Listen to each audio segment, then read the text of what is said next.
Hello everyone, welcome back to the channel. I hope आपने starting की 2 videos देख ली होंगी जो प्रोनाउंस के लिए थी। अब हम समझेंगे, इस बार हम पढ़ने वाले हैं सेंटेंस बिल्डिंग। ठीक है, सेंटेंस बिल्डिंग या सेंटेंस फॉर्मेशन। ठीक है, इसको पढ़ाने के लिए सबसे पहले मैं आपसे ये कहना चाहूँगा कि इसको इतना मुश्किल काम नहीं समझना है। ठीक है, क्योंकि मैंने आमतौर पर देखा है कि जब सेंटेंस बिल्डिंग बच्चों को पढ़ाई जाती है या किसी बिगनर को पढ़ाई जाती है तो उसको नाउन, प्रोनाउन, वर्ब, एडवर्ब, इतनी सारी चीज़ें बताई जाती हैं कि वो उनको पहचानने के चक्कर में सेंटेंस बिल्डिंग ही भूल जाता है या उसको आता ही नहीं कभी। ठीक है, तो हम बिल्कुल स्टार्टिंग से शुरू करेंगे, लेकिन इतनी स्टार्टिंग से नहीं जितना कि हमें कुछ आए ना। ठीक है, हम वो करेंगे जो हमारे लिए एसेंशियल है, ज़रूरी है और जितना काफ़ी है।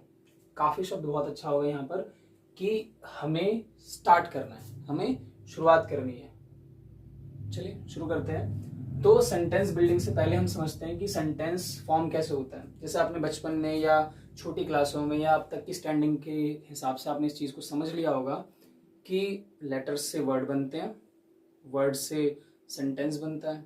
ठीक है, लेकिन सेंटेंस के जो पार्ट्स होते हैं उसके अंदर क्या क्या चीज़ें होती हैं, अब मैं आपको, डरिए मत, नाउन प्रोनाउन ये सब नहीं पढ़ाने वाला। ठीक है, लेकिन हाँ, कुछ बेसिक चीज़ें हैं जो आपको याद रखनी पड़ेंगी, याद करनी पड़ेंगी। इससे ज़्यादा बेसिक मेरे हिसाब से तो नहीं है, अगर आप कहीं और मिले तो अच्छी बात है। ठीक है, तो सेंटेंस बिल्डिंग के लिए सबसे तीन सबसे ज़्यादा ज़रूरी चीज़ें होती हैं।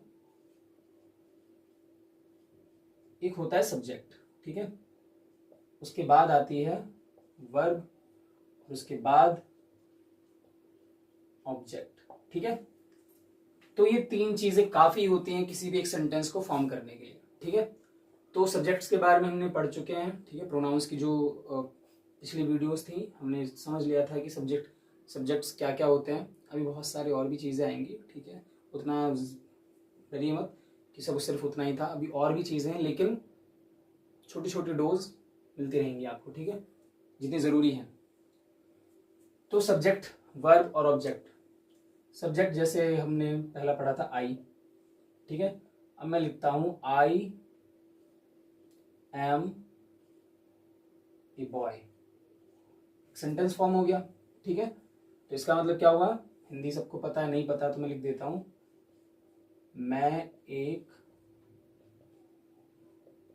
लड़का हूं। इसी तरह से और देखिए एग्जाम्पल एक ये हो गया, जैसे मैंने कहा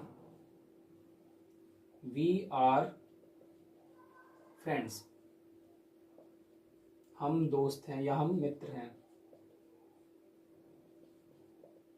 ठीक है, इसी तरीके से और भी देखिए, यू आर ब्यूटीफुल, तुम सुंदर हो।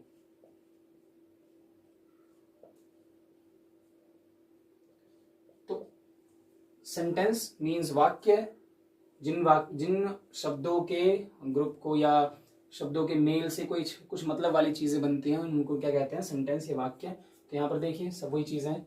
आई एम अ बॉय, मैं एक लड़का हूँ। वी आर फ्रेंड्स, हम मित्र हैं। यू आर ब्यूटीफुल, तुम सुंदर हो। ठीक है, अब हमने ये तो समझ लिया कि भाई सब्जेक्ट, वर्ब और ऑब्जेक्ट, क्या इतना काफी है?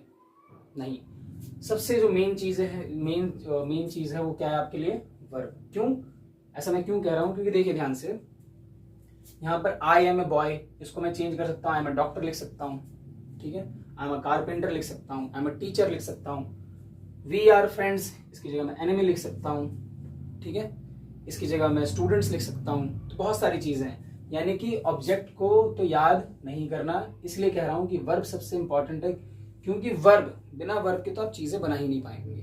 ठीक है, और वर्ब यहाँ पर आपको लग रहा हो कि क्या ये वर्ब नहीं है, ये वर्ब है।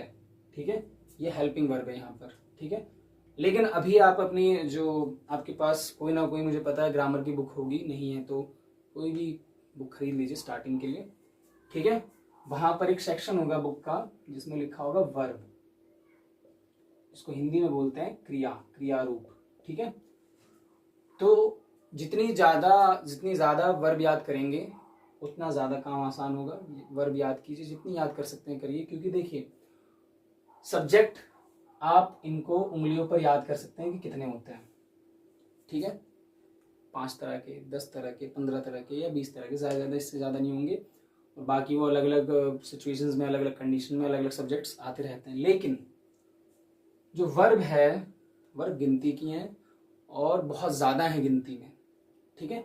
गिनती में तो है लेकिन बहुत ज़्यादा है, और बिना वर्ब के हम सेंटेंस को फॉर्म नहीं कर पाएंगे, सेंटेंस बिल्डिंग नहीं कर पाएंगे, ठीक है। तो इस वीडियो को मैं अब यहीं पर रोक रहा हूँ, लेकिन एक एडवाइस के साथ छोड़ रहा हूँ आपको कि अगर आपको अपने आप को आगे देखना है कुछ दिनों में, ठीक है, कि आपको इंग्लिश आ रही है, तो उस आ रही है के लिए आपको वर्ब याद करनी पड़ेंगी। अगर मेरी माने तो एक एवरेज स्टूडेंट को कम से कम 300 वर्ब, 300 से 350 वर्ब तो जरूर याद होनी चाहिए, कम से कम। अगर आपको वो स्टूडेंट बनना है कि आप बुक खोलो, कुछ पढ़ो और उसमें कम से कम 50 to 60% या 70% आपको समझ में आए, तो उसके लिए ज़रूरी है कि आपको 300 से 350 वर्ब याद होनी चाहिए। मैं एक बार लिख के ही बता देता हूँ, शायद किसी को ना समझ में आ रहा हो कि वर्ब क्या होती है। जैसे लिखा मैंने प्ले मतलब खेलना, रीड मतलब पढ़ना, राइट मतलब लिखना, और इसी तरह से बहुत सारी वर्ब चली आएंगी, ठीक है। तो इसी तरह से ये 1 2 3 कम से कम इस तरह की आपको 300 से 350 वर्ब याद होनी चाहिए। नहीं हो रही कोई बात नहीं, थोड़ा थोड़ा याद करिए, 10 कीजिए, 15 कीजिए, 20 कीजिए, 30 कीजिए, इस तरह से चीज़ें आगे बढ़ाइए, ठीक है।